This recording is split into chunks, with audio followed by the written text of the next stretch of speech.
here and being so constructive. And if I could answer any questions, I don't really need to say anything except to thank you for all your work and organizational capacity. Appreciate my fellow elected leaders, how great partnership has been. If anybody had any questions, I'll try to answer anything that they can, but I probably offer. No, not all. No big questions. I'll ask you a hardball question. How do you manage to do your job so well? I do it because I have so many good partners, and it is, it's a hard time to do all these jobs, right? To figure out how to make decisions when there is just such a lack of confidence.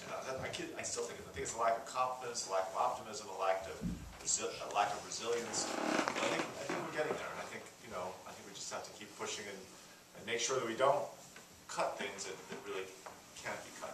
Right? I mean, that's the hardest thing in all these decisions, is how do you find the balance. Governor, how do you think Lobato will affect the next session? I don't know. I mean, I don't think it'll affect this next session too much, just because there's no extra money, and any extra dollars we have, I think we're giving to education, right? Yeah. It's what do you call it? The choice, the mythical choice of where he's going to cut the baby in half. Solomon. But anyway, it's like that. I mean, is it healthcare and making sure people that are desperately ill get, they get prescription drugs, or they get the services, or is it our kids, and then they get enough resources for a good education? How do you say? And yet somehow we haven't figured out how to educate the whole state that and convince them that we can spend the money wisely. I think there is a great skepticism out there, rightly or wrongly, and that's partly our job, is to make sure that we go out around the whole state and show them that we can make government efficient and effective, and that we can save every penny just as if it was our own, but also give them the real choices. Here's what it's going to look like if we just keep doing what we're doing. Here's what it would look like with this much money, and here's what it would look like with this much money. I am a great believer in the public. I think the problem is we haven't had the facts. No one's really given them the real facts. Yeah. I have a tough one.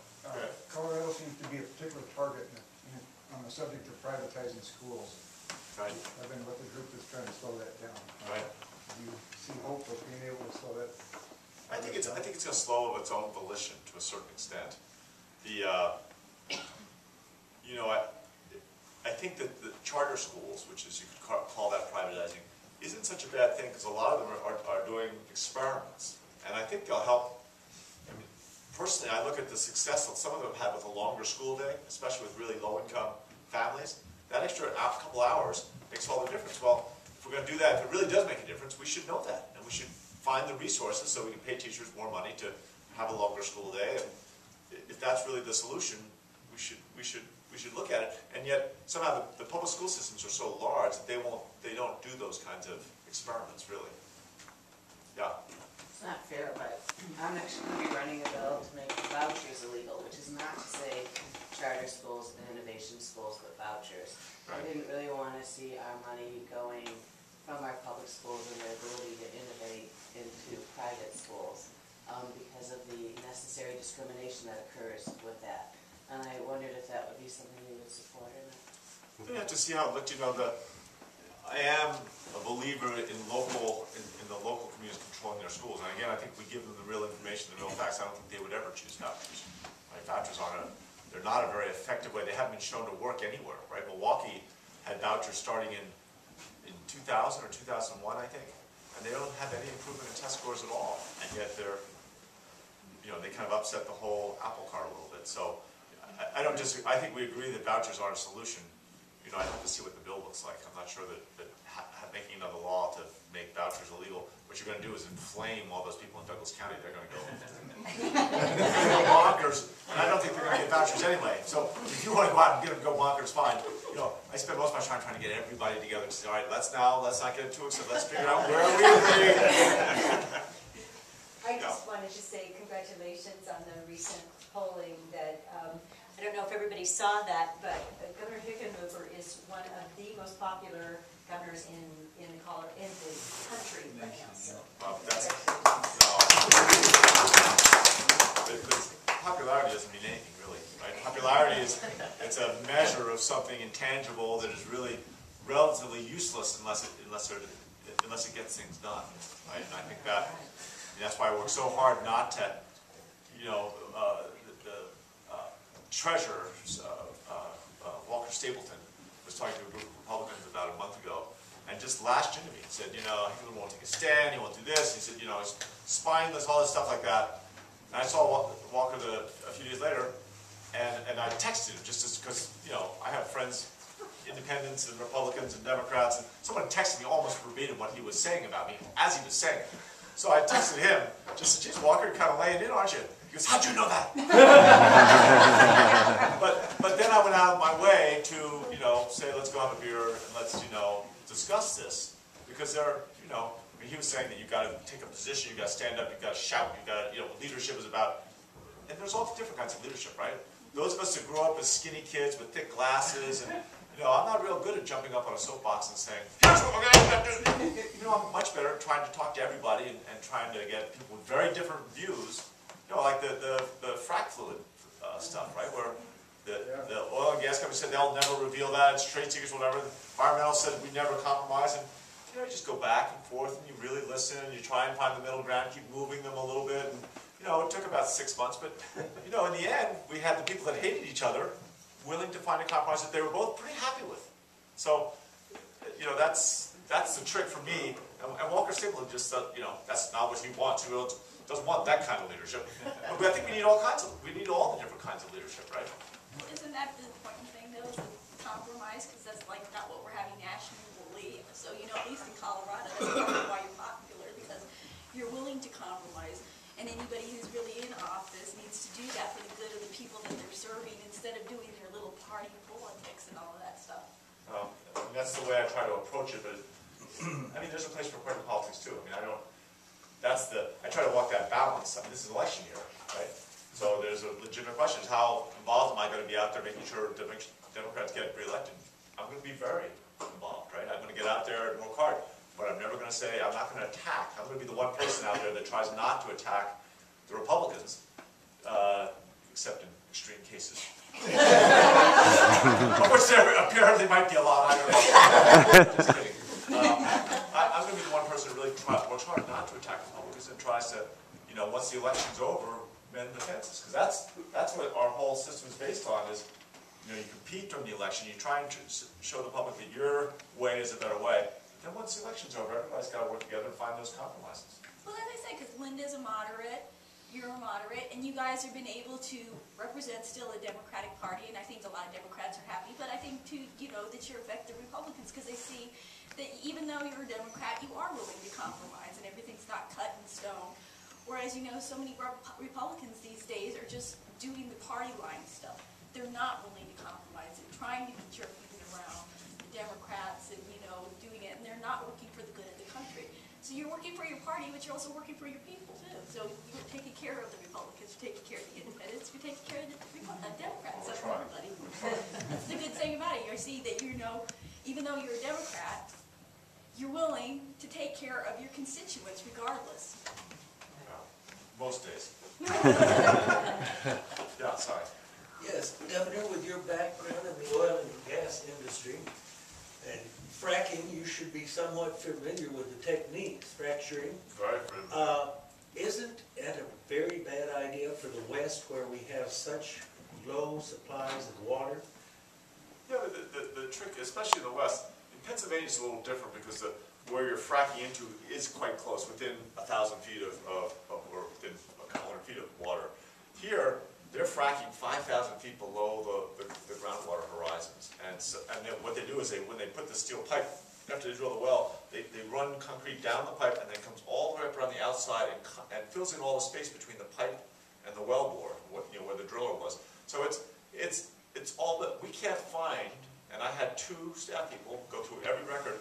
We can't find a single example where fracking contaminated groundwater in the West. And even this thing up in Wyoming they reported last week, as close as we can tell, that they have thin seams of coal and natural gas bearing shales, all interspersed, layer after layer, with where those water wells are.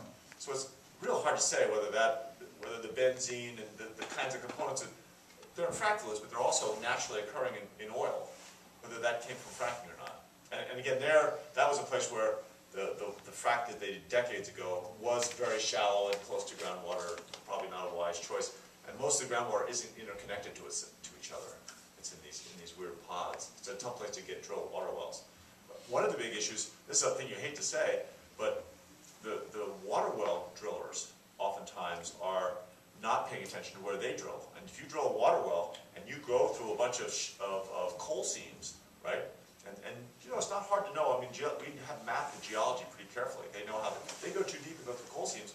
That's the famous Gasland picture of the faucet. I don't know if you guys saw that movie, but that wasn't from a frack, right? That was from a water well that went right through all these coal seams and everything like that. And there's numbers of those where you can find that right the moment they put the water well in, all of a sudden they turn on their faucet and you can light a match to it. It's pretty smoky. Right? You can still drink the water, actually, if you like. It's got a little bit of a scent to it, I've been told. but I think that the groundwater here, we could not find a single example after tens of thousands of fracks that groundwater contaminated. The real problem is so many of the oil and gas companies have been so careless with the fluid in pits and trucking it around and spilling it. And that's the part I told them. And we've said this for 6 months, and we're now in the process of doing it. We're going to dramatically increase the fines if they're careless, because that's where regulation, right? If you raise the fine enough, they can figure out how to make sure they don't make mistakes, right? They can compensate their employees to make sure that they are really focused and careful, right? When they're handling these frac fluids, it's just we haven't pushed them to that point. So I think that's where we have a lot more pollution. Is just a guy driving the truck, not being, he's cleaning it out, he just kind of throws it over the sewer. Doesn't even worry about it. We got to stop that, and that should be easy to stop. Fracking, psychologically, you think about going down, it sounds so dangerous and so awful, but it really isn't. And I believe that, in my heart of hearts. Thank you.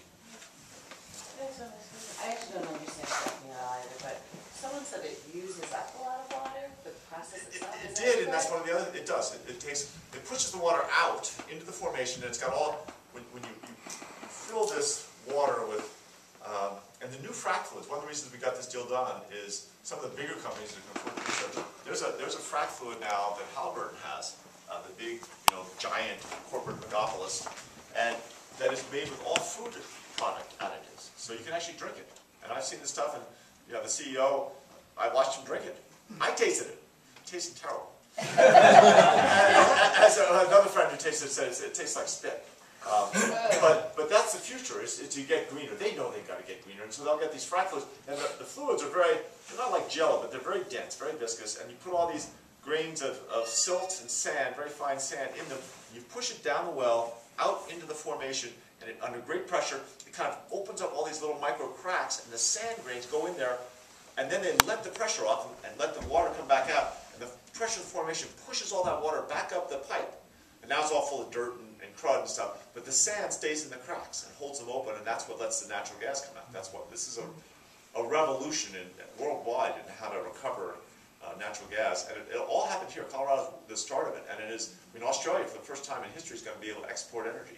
Israel, forever, has been stifled and had to import energy. But what we need to require is to have them, when that water comes back up, it's not hard for them to recycle and reuse it. The better companies do that. It costs a fraction more, but it is so much cleaner and so much greener. And I think that's our next step.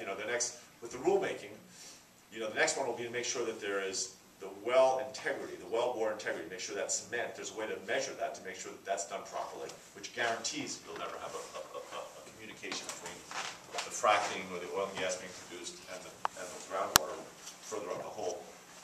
And after you do well bore integrity, I think the next one is begin requiring to make sure that they reuse the water, that they're not wasting the water. Because if they reuse the water, then very little water stays in the hole, because as soon as you take the pressure off, the formation pushes it all out, and the gas starts coming out, and the oil comes out, and it just kind of brings all that water with it. Do you think your Republican friends in the legislature would support any of these regulations to tighten on the oil and gas industry? What I do is they'll support them if we can. I have to convince the the oil and gas industry that it's in their self-interest. And that's, the biggest part of my job, I think, is going to people and getting them to look at their own self-interest from a different perspective and see that they've got a broader self-interest. And that the oil and gas guys, if they really want to drill all these wells, they have to be greener. It's for their own self-preservation, their own success. That took like 6 months or 8 months. But it's true, right? They're never going to really be successful unless they win people's trust back. And they're slowly getting that, right? And that's why they're trying to make this clean frac fluid. Now, what's interesting is now with this Niobrara play, the Niobrara runs all the way down to El Paso County. Now, you may have heard this, but El Paso County has a great many Republicans. And there are a great many of Republicans down there who have always been in favor of drilling, you know. But suddenly now these drilling rigs are going to be right outside their suburban, across the street, 125 feet or 150 feet away from their home. And so they're thinking of things from a different perspective. And I don't know, I think that's a really difficult balance. We all drive cars, we all live in this modern world. Energy helps lift people out of poverty dramatically. What is the fair way to make sure that we extract these resources and do it in the safest and also we accommodate everything as well? And again, I think it's one of those things that shouldn't necessarily be, it's not about Republicans or Democrats, it's about doing what's right, what is in the best, in the broader self-interest, what is the greatest good. And I thought the oil and gas industry stepped up, as did the environmental community. Both sides compromised to get something done to show that you can get these compromises. It's cool that this happens in Colorado, right? It doesn't seem to be happening very many other places. Yeah. Off of energy and onto healthcare. Is the Governors Association discussing at all drug shortages, since there are the generic drug industry is around in various states, and some of the issues surrounding the drug shortages have to do with problems in manufacturing sites in this country as well as overseas. We have a large site in Colorado. Correct. We're certainly looking at that, and what are the consequences, what are the, that's one of those things that the people that make the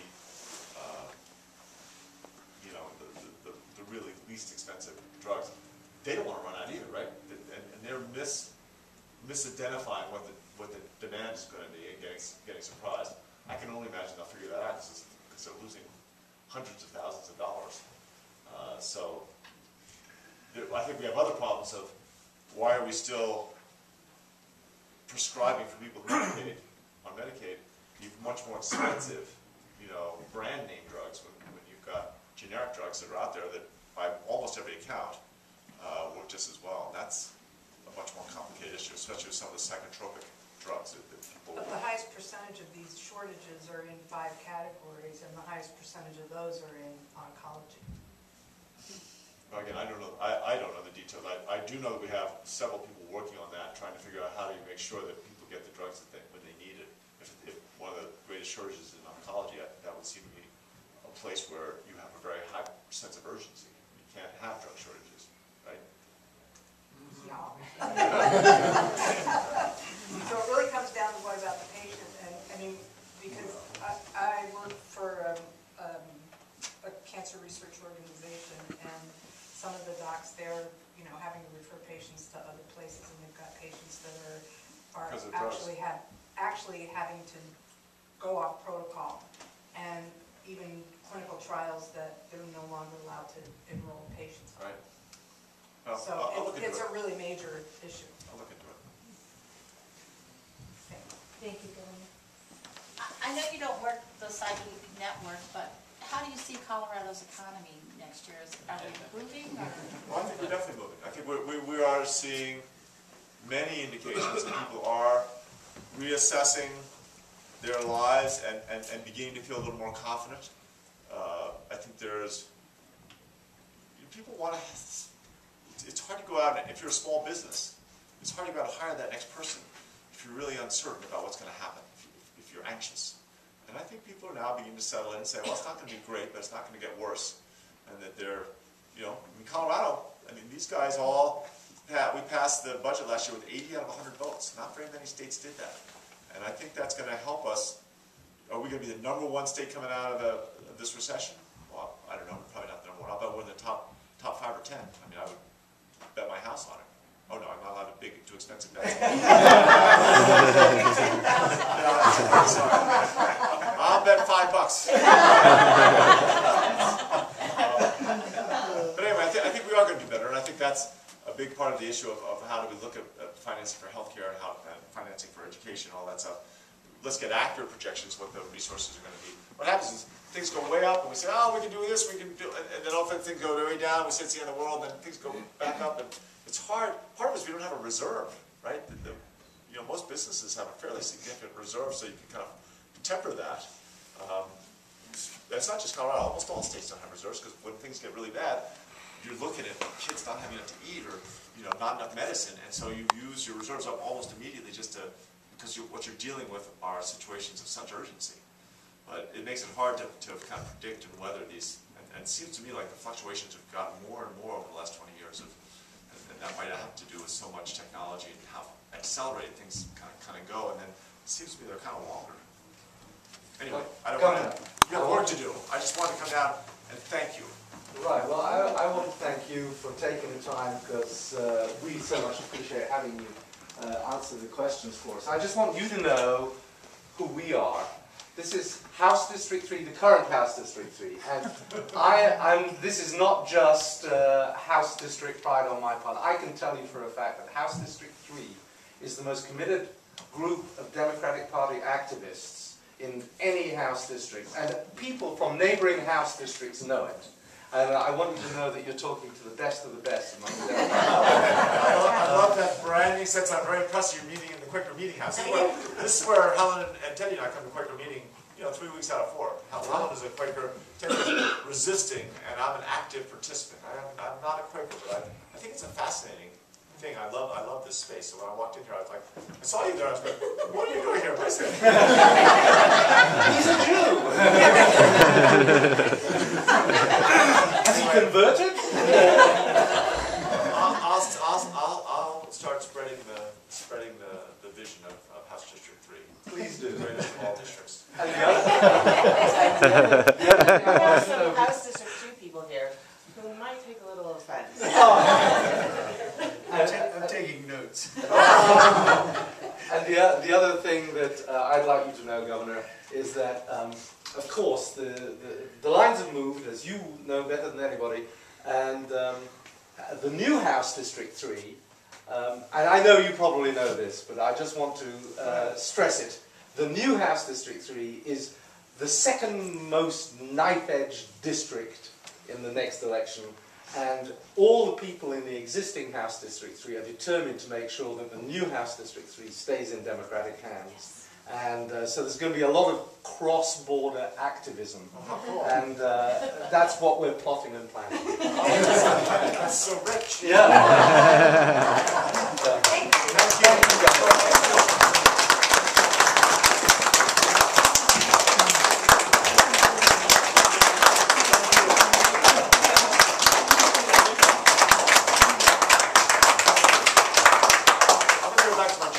Absolutely. Thank you. Linda.